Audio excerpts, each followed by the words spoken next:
We had this discussion, good discussion. I was going to ask you about the rest of the year, where the S&P 500 will be. Forget that. What about inflation? Because that's what everybody's talking about. Where do you see inflation now, and where's it going the rest of the year, do you think? It is the most important question, actually, and it's the first one on everybody's minds. And I think to really understand it, we have to step back and reflect for a moment on what we've been through. As I said, we were in a healthy business cycle that got interrupted by a health recession, not a normal recession, a health recession. People were getting sick from this terrible virus. It made the economy sick. And then we got an unusual kind of medicine, right? We got this $6 trillion in fiscal stimulus in this country, which really changed some things in the recession. The first thing it changed is incomes didn't go down. That's very unusual. Incomes didn't go down. Spending didn't go down. That's very unusual. Normally in a pandemic, we tighten our belts. What happened was people kept spending, but they shifted their spending to goods, right? We weren't buying services, we weren't going on vacation, but we were buying goods, all the things we needed to work at home, the laptops and computers and monitors and all of those things. And all the things we needed to do everything in our lives at home. And I think we're starting to get past some of that. We see some of the, it was sort of economics 101, right? You have all of this demand for goods and you don't have the supply to get them. We see that starting to correct a little bit. The fourth quarter was really a story about restocking inventories.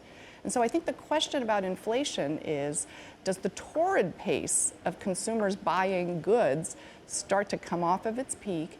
And do we see more normal behavior, which is shifting to services? Joanne, do you have an answer to that question?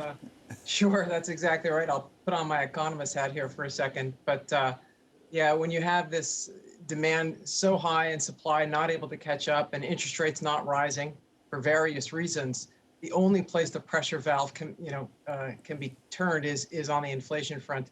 And we should, towards the middle of this year, start to lap some of the biggest price increases. So with fiscal spending less than last year, and with a shift back over to services spending, we're already seeing that in the mobility data, more travel, more hotel bookings, more Airbnb bookings coming. That should take a lot of the pressure off inflation, particularly in the beginning of the year, plus more supply, as I mentioned before. More chips from the semiconductor companies mean more cars can be produced and everything else.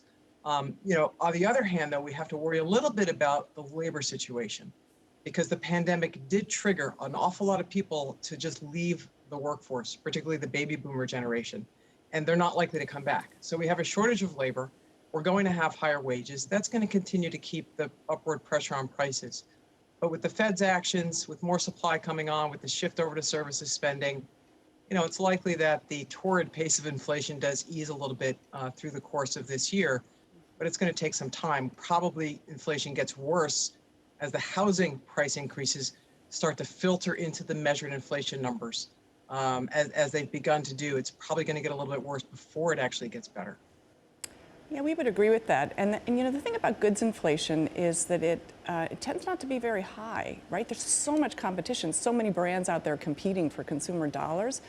Sticky inflation is what we really worry about. So we worry about rents and wages in particular. And if you asked us about the one thing we're most focused on, it is that increase in labor costs because it's running at about 4% a year right now. And what we need is for the Fed to do what it will do, which is raise rates a bit. We need employers to do what they want to do, which is manage their costs and grow their profits. And we need employees to come back to the workforce. And there are things that we're missing, right? We didn't have the normal mobility and immigration over the last couple of years, which is very important. We didn't have mobility of people, be able to move from one place to another to take a job. I think the flexibility that a lot of businesses are adopting will invite people back to the workforce. And we need productivity, which actually we've been living a productivity boom. That's how you recover corporate earnings and recover all the GDP that was lost with fewer workers. We still have 3 million fewer workers. Joanne, you talk about pressure on prices. What about pressure on portfolio managers? Because in a world where you've got 2 or 3% inflation, a 5% return every year on your portfolio looks pretty good. In a world of 7% inflation, it doesn't look so good. Do you have investors basically saying, wait a second, how can I keep up with this inflation? Yeah, that's obviously more of a problem for those heavily exposed to fixed income, right? That's where there's going to be a real challenge in keeping up. But, when you think about inflation and stock prices, you recognize that the source of inflation is coming from companies raising prices. They raise prices. That means their revenue goes up. That means their earnings go up. And commensurately, stock prices tend to follow that. So there's a lot of protection in stock prices for inflation. Plus, you can always direct your portfolio more towards the sort of companies that do better when inflation and interest rates are higher. That could be banks, that could be real estate companies, that could be energy companies. So there are ways to build protection, and we've been doing that for clients for actually quite a while now. So which stocks do you like right now? Well, it depends on the sort of client. So for the sort of more conservative client, we're looking for stocks that'll deliver some dividend yield, for example, but it also can appreciate. So in the tech world, a company like Qualcomm or Cisco. For a safer play, a Philip Morris that has a very high dividend yield. And in the energy world, we like Chevron, we like Kinder Morgan. The energy demand is going to continue to be strong because we do think the recovery continues. Plus, by the way, that adds a little bit of insurance against this Ukraine-Russia situation. So, Catherine, take a look at the rest of the year. As you look out, we can't know for sure. What do you anticipate for the rest of 2022? It's been a rough start to the year, I think it's fair to say. I think I would say that we anticipate it coming back to a new normal. And what do I mean by that? I mean that we will still have economic growth, but it will be lower than it was, right? Maybe 4% this year in the US. We continue to think that stocks can do well, but it will be lower than they were doing the last 3 years, actually, when the S&P 500 almost doubled. We think that we will have inflation, but we think we will transition to a lower inflation rate. And in fact, the end point of inflation really matters, because if you have inflation between 3 and 4%, over time, markets can do very well. That's what it's been for most of our careers. So the end point for inflation really matters. Joanne, we've seen maybe a little of the bloom come off the rose in growth and go back into value. Do you anticipate that for the rest of the year?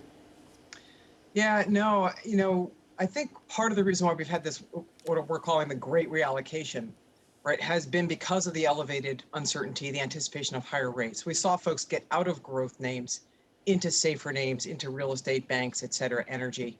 And the idea there was that, hey, economies are recovering and the rising tide lifts all boats. So why own risky things? Let's own some safe stuff. But as the economic growth does slow down, as is natural when you're coming off a very large recovery, it's going to peter out over time. I think investors are going to recognize that they can no longer get as much appreciation out of those traditional economic-oriented companies.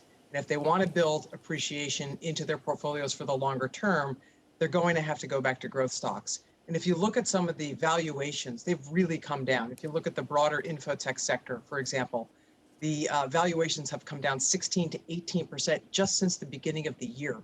And that reflects that reallocation. So we expect a reallocation back towards the growth names as some of these uncertainties recede. And we don't know when that's going to happen, but we do see investors really needing to look for some sources of appreciation for the longer term.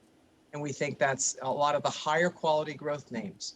And so what we've done is to raise the quality a little bit in some of the growth names that we own. For example, we'll stay with a Palo Alto in the cybersecurity space, which, by the way, is a nice defensive position in case of war, because we do expect cyber attacks to coincide with this potential military event, instead of, say, an Okta, which is in the same space but has some management questions along with it. So we do expect a move towards quality and a move towards growth as we go through the year.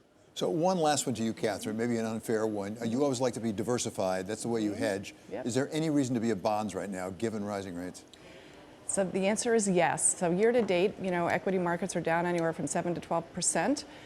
So if you had a fully equity portfolio, you would be down someplace in that range. Adding bonds to that portfolio probably took your return to, down 7%, right, or so year to date. So you underweight, but you don't eliminate bonds because they do have a role in the portfolio. And your investors are patient, are they? They are patient. Well, that's They're good. investing for the long term.